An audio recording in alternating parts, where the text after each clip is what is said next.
At my birthday party, I planned to announce my pregnancy. Instead, my boyfriend handed me a gift box. Inside was a note that read, "I'm leaving you, you're useless, and I deserve better." Everyone laughed as he walked away. Our friends looked at me, waiting for a reaction. I just smiled, because he didn't know what I can do. 2 months later, he was drunk in front of my house, screaming my name. I had been with Justin for just over 3 years. He was charming and attentive, actually maintaining eye contact instead of constantly looking around for someone more interesting to talk to. Things moved pretty quickly between us. By our 1-year anniversary, we were living together in a cute little place we could barely afford. Not perfect timing financially, but the rent in this city is ridiculous no matter when you move, so our relationship wasn't perfect, but it felt solid. We had similar goals. Eventually buy a house, travel a bit, maybe kids someday. Justin was always more concerned with appearances than I was. He cared about what car we drove, which restaurants we were seen at, posting the perfect pics on Instagram. I should have paid more attention to that red flag, but hindsight is 20/20, isn't it? Anyway, about 4 months ago, I'd been feeling off, nauseous in the mornings, exhausted all the time. I took a pregnancy test mostly to rule it out. We were careful, but not that careful. And 2 pink lines. I still remember sitting on the bathroom floor, staring at that little plastic stick like it was written in hieroglyphics. I spent about a week processing before telling anyone. My best friend Barbara was first. She brought wine to our girls' night. And when I stuck to water, she knew immediately. She asked all the right questions about what I wanted, how Justin might react, practical things like insurance and maternity leave. It helped me organize my thoughts. As for Justin, I decided to wait.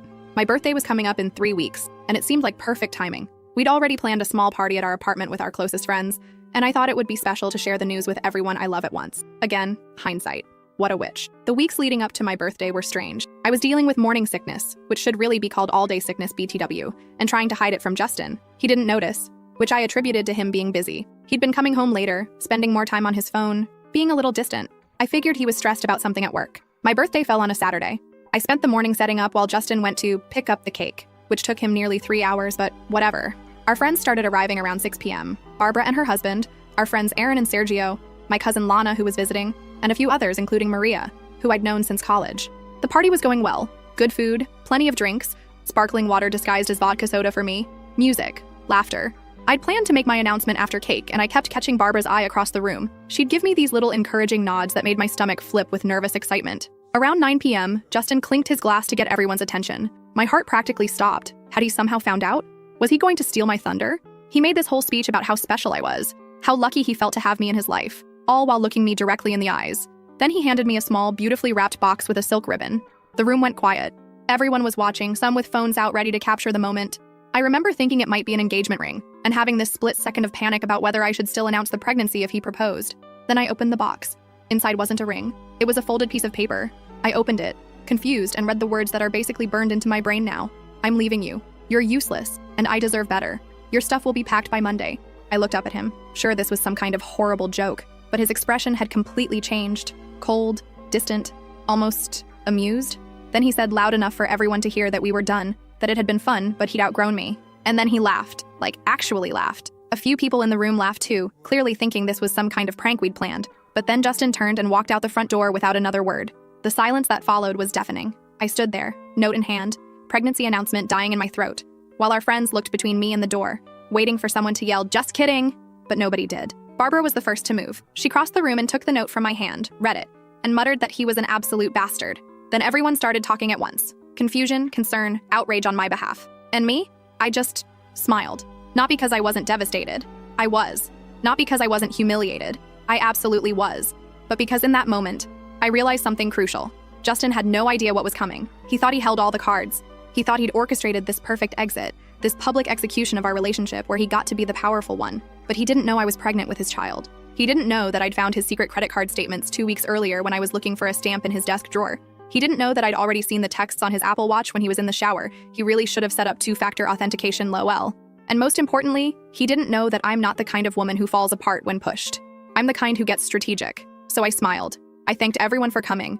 I assured them I was okay, I wasn't, and that they didn't need to worry about me. They did. I even cut the birthday cake Barbara had brought and passed out slices, as if celebrating the end of something rather than mourning it. Maria left almost immediately, claiming she felt sick. Interesting timing, right? Don't worry, we'll get to her. The others stayed, helping me clean up and offering places to stay, shoulders to cry on, alibis for murder. Kidding, mostly. By midnight, everyone was gone except Barbara, who insisted on sleeping on my couch despite my protests. Once we were alone, I finally broke down. The pregnancy, the betrayal, the humiliation, it all came crashing down at once. Barbara just held me and let me sob, not trying to fix anything with empty reassurances or those annoying, everything happens for a reason platitudes people love to throw around when they don't know what else to say. When I finally calmed down, somewhere around 2 a.m., I told Barbara about the pregnancy. She wasn't even surprised, said she'd suspected from how I'd been acting lately. Then I showed her the credit card statements with hotel charges, expensive restaurants, and jewelry purchases that had mysteriously never made their way to me. I scrolled through the screenshots I'd taken of texts to M with heart emojis and plans to meet when I was working late. We both knew exactly who M was, especially after Maria's hasty exit from the party. We stayed up talking until dawn, weighing options, making plans. Barbara asked about telling Justin about the baby, but I was firm. He'd find out eventually, but on my terms, when I was ready, not a moment before. As for his affair with Maria and the financial lies, I wasn't going to sink to his level with petty revenge, but I would make sure the truth came out. All of it. Barbara looked at me with this mix of concern and admiration as I laid out my thoughts. She commented that I could be scary sometimes when I got that determined look in my eye. I just laughed. A real laugh. The first one since opening that horrible box. That night, as I lay in bed alone for the first time in years, one hand resting on my still flat stomach, I made 2 promises. One to my unborn child, that I would provide a stable, loving home no matter what, and one to myself, that I would emerge from this stronger than before. Justin thought he was writing the end of our story with that cruel note. And if there's one thing I've learned from all those true crime podcasts I listen to while doing laundry, it's that the best revenge requires patience, planning, and a clear head, all 3 of which I had in abundance. Next time I'll tell you what happened in the days and weeks after, including how I confirmed exactly who he left me for. Spoiler alert, it wasn't a surprise. And the first signs that his grand exit strategy wasn't working out quite as planned. First update. Hey Reddit, Lily here with the promised update. First, thank you so much for all the supportive comments on my last post. It's weird how strangers on the internet can sometimes be kinder than people you've known for years, isn't it? So, where did I leave off? Right. The birthday party from hell. Justin had just walked out after publicly humiliating me, leaving me shell-shocked with a pregnancy I hadn't told anyone about, except Barbara. Let me pick up from the aftermath. The next morning, I woke up to the smell of coffee and pancakes. Barbara was still there, bless her, acting like nothing had happened while simultaneously checking on me every 5 minutes. She kept insisting I eat something, obviously concerned about the baby. I managed a few bites before the nausea kicked in. Morning sickness is such a joy. Justin didn't come back that Sunday, which was both a relief and torture. I spent most of the day alternating between numbness, rage, and this weird, detached sense of planning. I made lists. So many lists. Financial stuff I needed to sort out. Doctor appointments to schedule, people to inform. It was like my brain went into survival mode, focusing on practicalities to avoid confronting the emotional hurricane. Barbara helped me pack up some of Justin's things. Not everything. Just enough to make it clear I wasn't planning on him coming back. The whole time, my phone was blowing up with messages from our friends. Most were supportive, confused, wondering if I was okay. A few were from mutual acquaintances who seemed more interested in gossip than my well-being, and noticeably absent from the concerned chorus. Maria? Remember her from the party? The one who suddenly felt sick and left? Yeah. Monday morning arrived, and with it, reality. I called in sick to work, something I never do. I also made an appointment with my doctor to confirm the pregnancy and discuss options. Around noon, while I was researching tenant rights since the apartment lease had both our names, I got a text from Justin. I'll be by at 7 to get my things, make sure you're not there. The audacity, right? I stared at that message for a solid 5 minutes before responding with a simple, no, just that. No explanation, no alternative suggestion, just a firm boundary. He immediately called, and I immediately declined. Then I called Barbara, who rallied the troops. By 6:30, my apartment was filled with friends. Aaron, Sergio, Lana, who extended her visit, and a couple others. A protective barrier of people who loved me. Justin showed up at 7 on the dot, and his face when he saw the welcoming committee, priceless. He tried to act tough, demanded to know what was going on, but Aaron, who's like 6'4" and built like a brick wall, just handed him one suitcase with some clothes and essentials. Aaron told him firmly that the rest of his stuff would be available when he arranged a proper time and showed some basic human decency. For now, this was all he was getting. Justin tried to catch my eye where I sat on the couch, deliberately calm. He started saying something about how this was ridiculous, and to just let him get his things. I finally spoke directly to him, telling him he should consider himself lucky I hadn't changed the locks yet, and we could discuss the rest of his belongings once I'd had time to process his lovely birthday surprise. He started to argue, but something in my expression must have warned him off. He took the suitcase and left, but not before muttering something about me always needing an audience. Rich coming from the man who dumped me in front of all our friends, don't you think? After he left, I cried again. Not for him, but for the future I thought we'd have. For the plans that now needed rewriting. For the child who deserved better than a father who could be so cruel. The next morning, I called a locksmith and had the locks changed. Now, about Maria. I had my suspicions from the moment she bolted from the party, but I needed confirmation.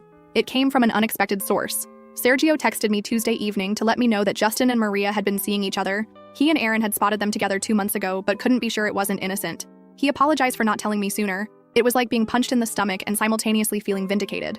I'd known Justin was cheating. I just hadn't known with whom. Finding out it was Maria, someone who had been in my home, eaten my food, accepted my friendship.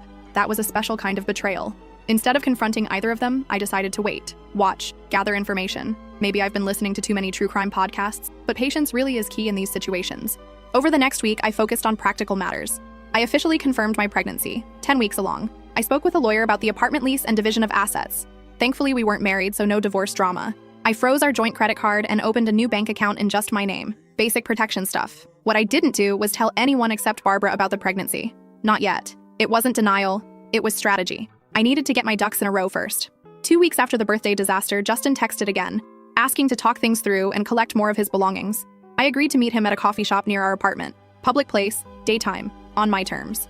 He looked terrible, which gave me a little jolt of satisfaction I'm not proud of. Unshaven, circles under his eyes, wearing a wrinkled shirt. He launched immediately into what I can only describe as a half-assed explanation. He'd been unhappy for a while, felt trapped, thought a clean break would be easier for everyone. I let him ramble for a while before I simply asked if Maria was making him happy. The look on his face, priceless. Pure deer-in-headlights shock. He stumbled through denials that were so transparent I almost laughed. I cut him off and told him I knew about Maria, about the hotel charges on his secret credit card, about the jewelry he bought her with money we supposedly needed for rent.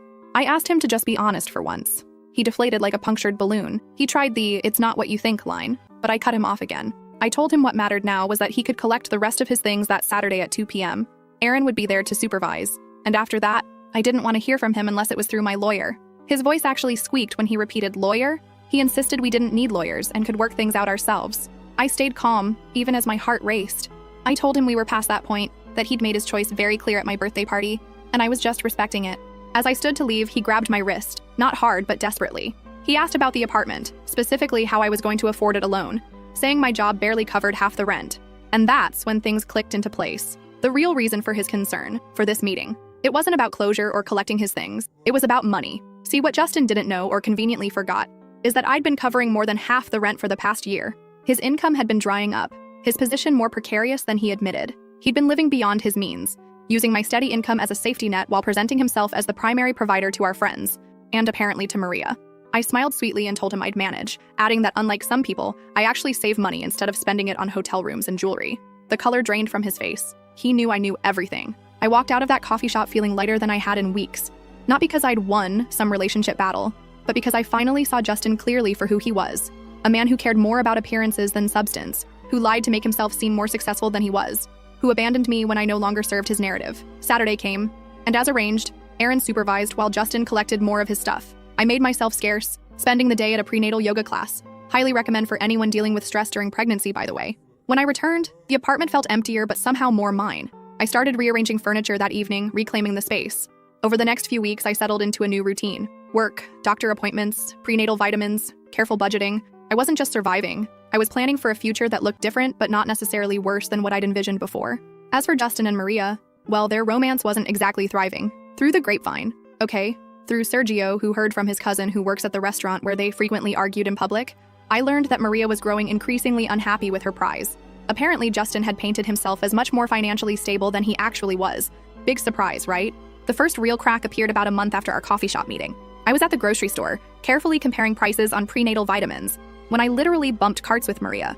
She looked startled, then guilty, then defiant in rapid succession. She greeted me awkwardly, saying I looked good. I replied that she looked tired, and she genuinely did. She had that same stressed expression Justin had worn at the coffee shop. An awkward silence stretched between us until she blurted out that Justin had told her we were separated already when they started seeing each other. According to her, he'd claimed we were basically done, just living together until the lease ended. I raised an eyebrow but said nothing. She stumbled through what might have been an attempt at justification, or maybe an apology, saying she wouldn't have gotten involved if she'd known we were still together. I finally told her it didn't matter now, that she had him and should enjoy it. As I turned to leave, she called after me, saying he wasn't what she thought, that he promised things he couldn't deliver. I looked back at her. This woman I'd once considered a friend, now diminished by her own choices. I simply told her that sounded like a personal problem that I couldn't help her with. About 6 weeks after the birthday party, I started showing. Just a little bump, but unmistakable to anyone looking closely. I decided it was time to be more open about the pregnancy. I told my boss first, who was amazingly supportive, offering flexible hours for my 3rd trimester. Then I gradually told other friends and family. Word travels fast in social circles. I knew it would eventually reach Justin, but I wasn't hiding anymore. This baby was happening with or without his involvement. 7 weeks post-breakup, as my pregnancy hit the 17-week mark, I received a series of increasingly frantic texts from Justin. Is it true? Are you pregnant? Why didn't you tell me? We need to talk immediately. Answer your phone, Lily. This involves me too. I didn't respond to any of them. Not out of spite, but because I truly didn't know what to say yet. I needed to process this new phase, to decide what role, if any, I wanted him to have in our child's life. The text continued, growing more desperate. I have rights, you know. You can't keep my child from me. Call me back or I'm coming over. That last one prompted me to finally respond. I told him not to come to my apartment uninvited, that I would call the police if necessary, and that I would contact him when I'm ready to discuss this civilly. He backed off for exactly 2 days. Then, as the title of my original post foreshadowed, he showed up. It was just after 11 p.m. I was in bed, reading a pregnancy book and making notes when I heard it. A car door slamming, then footsteps on the path to my door, then pounding, not knocking, pounding, and Justin's voice slurred but unmistakable. Lily, open the door! I know you're in there! We need to talk about our baby! For a moment, I just sat there, heart racing, unsure what to do. Call the police? Call Aaron? Hide and hope he goes away? Then I heard something that made the decision for me, crying. Justin was outside my door, drunk and crying, alternating between demands and pleas. He was saying he made a mistake, asking me to let him in, insisting that it was his baby too. And despite everything he'd done, some small part of me felt, not sympathy exactly, but recognition. The realization that his grand exit strategy, his new life with Maria, his escape from useless me, none of it was working out as planned. Reality had finally caught up with Justin, and it had the face of an unexpected baby and financial instability. I got out of bed, put on a robe, and approached the door cautiously. I didn't open it, but I spoke through it, telling Justin he was drunk and should go home, that we could talk tomorrow when he was sober. He shouted that he needed to see me now, needed to see if it was true, if we were really having a baby. I confirmed through the closed door that yes, I was pregnant, 18 weeks now, and yes, it was his. But this wasn't the way to discuss it, and he needed to go home. There was a thud against the door, his forehead or fist, I couldn't tell. He mumbled, so quietly I almost missed it, that Maria had left him. She said he wasn't who she thought, that he'd lied about everything. I couldn't help commenting that sounded familiar. He laughed, a hollow sound with no humor. He admitted he'd messed up badly and begged me to let him in, saying he just wanted to talk. I took a deep breath, one hand resting protectively on my small bump. I refused to let him in tonight, but offered to meet him tomorrow at the cafe on Main Street at 10 a.m. I made it clear that if he wasn't there on time, or if he showed up drunk again, that was it.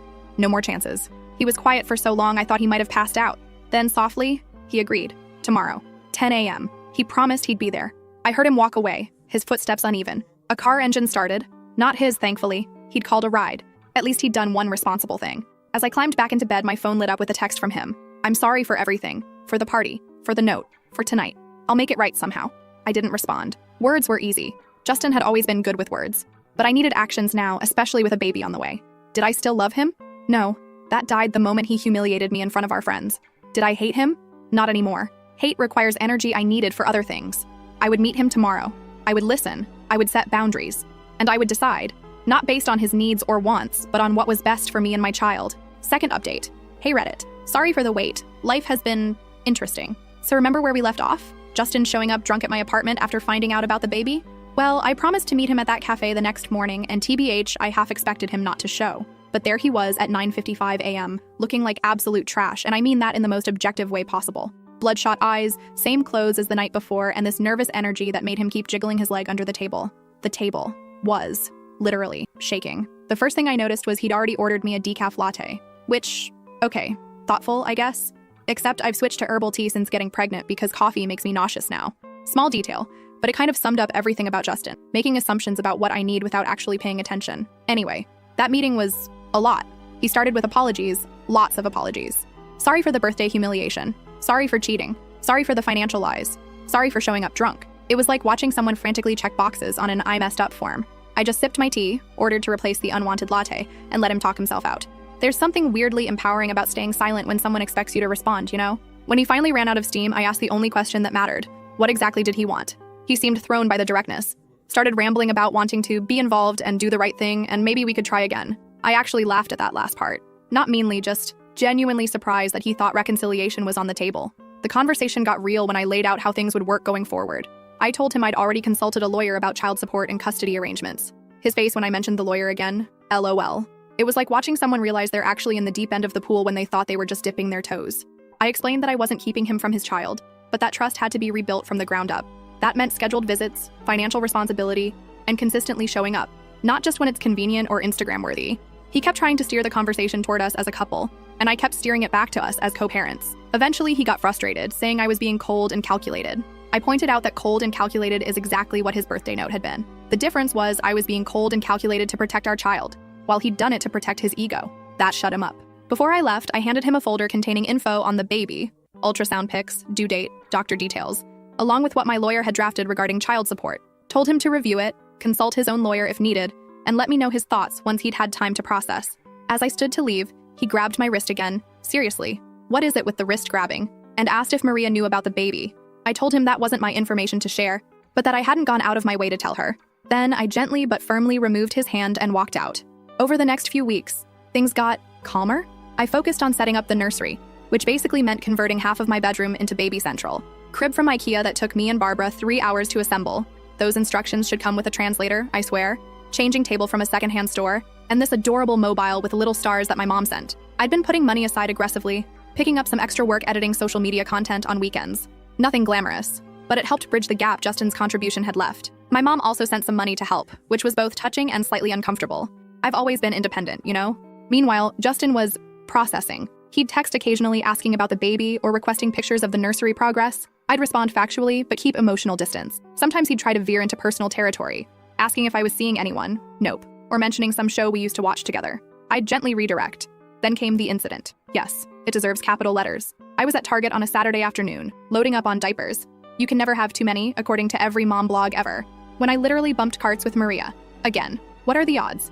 This time was different though. She wasn't awkward or defensive. She actually seemed relieved to see me. She immediately asked how I was feeling, how the pregnancy was going, all while looking genuinely interested. Then she said something that caught me completely off guard. She apologized. Not a rushed, uncomfortable, sorry, not sorry, but a real, thoughtful apology acknowledging the pain she'd caused. She explained that Justin had sold her the same story he'd apparently fed multiple women, that we were basically over, just going through the motions, that I was holding him back from his true potential. She found out he'd been seeing another woman while dating her. The irony wasn't lost on either of us. We ended up getting coffee, tea for me, and having this surreal conversation about the man we both now saw clearly for who he was. Not a monster, just a deeply insecure person who needed constant validation and was willing to lie to get it. As we were saying goodbye, Maria mentioned casually that Justin had been let go from his job 2 weeks earlier. She thought I should know since it might affect child support. I thanked her for the info and headed home, processing this new development. I wasn't happy about Justin's job loss, it complicated things, but I appreciated knowing. That evening, as I was folding tiny onesies and listening to my favorite podcast, my doorbell rang. I checked the peephole, always check the peephole, folks, and saw Justin standing there. Sober this time, but looking rough. I opened the door but didn't invite him in. He started talking immediately, asking if I'd heard about his job, saying it wasn't his fault, that he was being set up. Then he asked if I'd seen Maria recently, sounding suspicious. I told him yes, we'd run into each other at Target. His face did this weird thing where it tried to look casual but just looked constipated instead. He asked what we talked about and I simply said, you, mostly. He did not like that answer, LOL. Then he started getting agitated, saying we were probably conspiring against him, that everyone was turning on him when he was just trying to do his best in a difficult situation. I reminded him that he created this situation with choices he made, and that playing victim wasn't going to work with me. That's when he broke down. Not dramatically, not movie-style tears, just crumpled. Said his life was falling apart. No job, no girlfriend, apartment he could barely afford, and a baby on the way he wasn't prepared for. For a brief moment, I felt that old urge to comfort him, to fix things. But then I remembered the cold words in that birthday note. You're useless. I deserve better. Instead of comfort, I offered clarity. I told him he had 2 paths forward.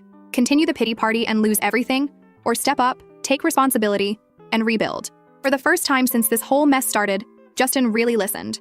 No interruptions, no excuses, just listening. When I finished, he nodded slowly and asked if we could talk inside. I hesitated, then agreed, but left the door open. Never fully close yourself in with someone unstable. We sat at my kitchen table and he asked thoughtful questions about the baby for the first time. Not surface level stuff, but real questions about health, development, plans for delivery. As we talked, I realized something important. I no longer felt anything romantic for Justin, but I did want him to be okay. Not for his sake, but for our child's. Before he left, he promised to review the child support agreement and find a new job ASAP. He also, surprisingly, thanked me for not hating him when I had every right to.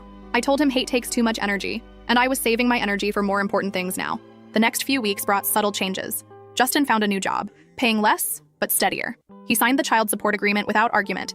He even enrolled in a parenting class at the community center. As my due date approaches, things feel not perfect, but functional. Justin and I have established a cautious co-parenting relationship built on clear boundaries and expectations. He comes to doctor appointments when invited. He helped assemble the crib when I finally admitted defeat with those ridiculous IKEA instructions.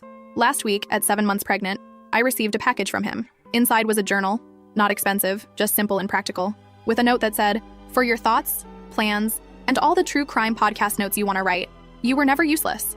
I was just too self-absorbed to see your value. I didn't respond. Some things don't need acknowledgement.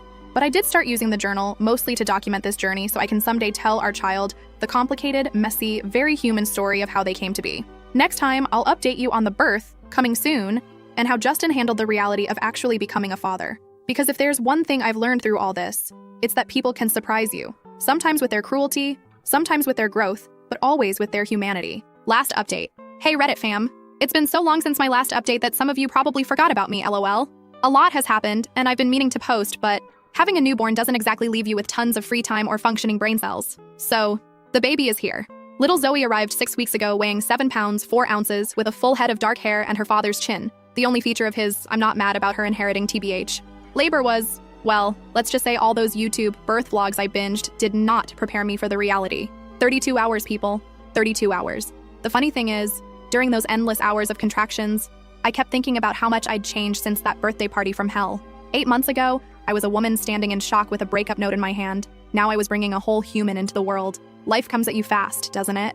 Justin was actually at the hospital for the birth, which surprised pretty much everyone, including me. He showed up with this massive teddy bear that literally wouldn't fit through the door of my hospital room. Seriously, where did he think we were going to put that thing in my one-bedroom apartment? But he stayed. Through the waiting, through my not-so-ladylike screaming, through it all. Barbara was my rock, though. When things got intense and I was convinced I couldn't do it anymore, she was right there reminding me that I was already doing it. Justin mostly hovered awkwardly in the corner, scrolling through his phone and occasionally asking if I needed anything, which, I mean, at least he was trying. When Zoe finally arrived and they placed her on my chest, I had this moment of pure clarity.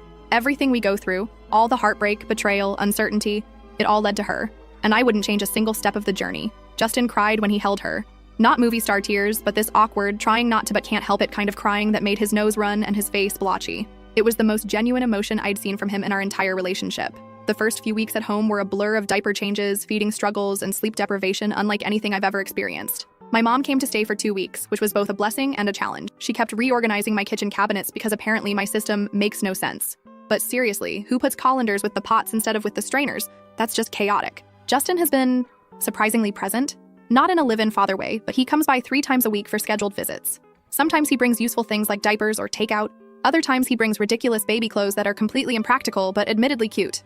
Last week, it was a tiny leather jacket for a 6-week-old. I didn't have the heart to tell him she'll outgrow it before the weather's even cool enough to wear it. Our co-parenting relationship is still evolving. We have moments of tension, especially when he shows up late or cancels last minute because of work stuff. But we also have moments where it feels almost normal, like when he noticed I was struggling with a clogged milk duct and actually researched remedies, then showed up with cabbage leaves and a heating pad. If you know, you know. Financially, things have settled into a workable routine. Justin pays his child support on time, so far, and I've been able to work from home part-time doing social media management, not getting rich, but paying the bills. My landlord actually let me renew the lease in just my name without any drama, which felt like a small victory. The apartment feels completely different now. Justin's stuff is gone, replaced by baby gear that somehow takes up twice the space. I repainted the living room this soft sage green that makes me happy every time I see it. It's amazing how much your surroundings affect your mood, you know. Maria and I still run into each other occasionally. Our city isn't that big. It's less awkward now. More like running into a distant acquaintance than someone who blew up your life. Last time she was with some bearded guy who kept calling her babe every 3 seconds. She seemed happy, if a little forced about it. I genuinely hope she is. As for Justin, he's still struggling in some ways. His new job isn't going great, according to Barbara, who heard from Aaron, who plays basketball with Justin's coworker. Gotta love small city gossip networks. He moved into this depressing studio apartment that he's constantly complaining about. Sometimes when he comes to see Zoe, I catch him looking around my place with this expression that's hard to read. Nostalgia mixed with regret, maybe? The weirdest development has been Justin's apparent personal growth journey. He mentioned he's been seeing a therapist, which, wow. This is the guy who once told me therapy was just paying someone to listen to you whine. He's been reading parenting books and even joined some dad group on Facebook. Sometimes I wonder if aliens abducted the real Justin and left this pod person in his place. Anyway, my own life has taken some unexpected turns too. Remember how I mentioned working part-time from home? That actually came through a connection from Sergio, who recommended me to his sister's company. The work is interesting, the people are nice, and most importantly, I can do it while Zoe naps. When she actually decides napping is on her agenda, that is. And then there's Eli. Yes, there's an Eli now. He's the delivery guy who kept bringing my grocery orders during those first chaotic weeks postpartum. At first, I barely registered him beyond thank you, and please put the bags by the door because, hello, new mom zombie mode. But he started adding little notes to my deliveries, recommending items other parents had found helpful, or sometimes just a dad joke that would make me snort laugh. One day when I was particularly frazzled, hadn't showered in 3 days, pretty sure there was spit up in my hair, he dropped off my order and asked if I wanted him to help carry the cases of water to my kitchen.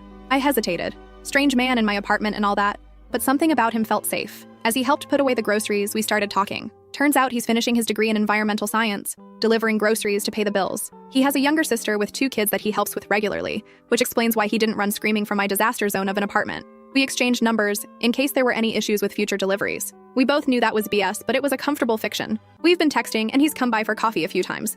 It's nothing serious. I'm in no rush to dive into another relationship, but it's nice to talk to an adult who doesn't want to discuss diaper brands or sleep training methods. Last week when Justin came for his visit, Eli was just leaving. The look on Justin's face was complicated. Later, he casually asked who that guy was. I kept it vague, partly because there's not much to tell yet, and partly because it's not really his business. He made a few comments about moving on fast before seeming to catch himself and backing off. Barbara thinks I should go for it with Eli, but I'm taking it day by day. After everything that's happened, I've learned that rushing into things never ends well.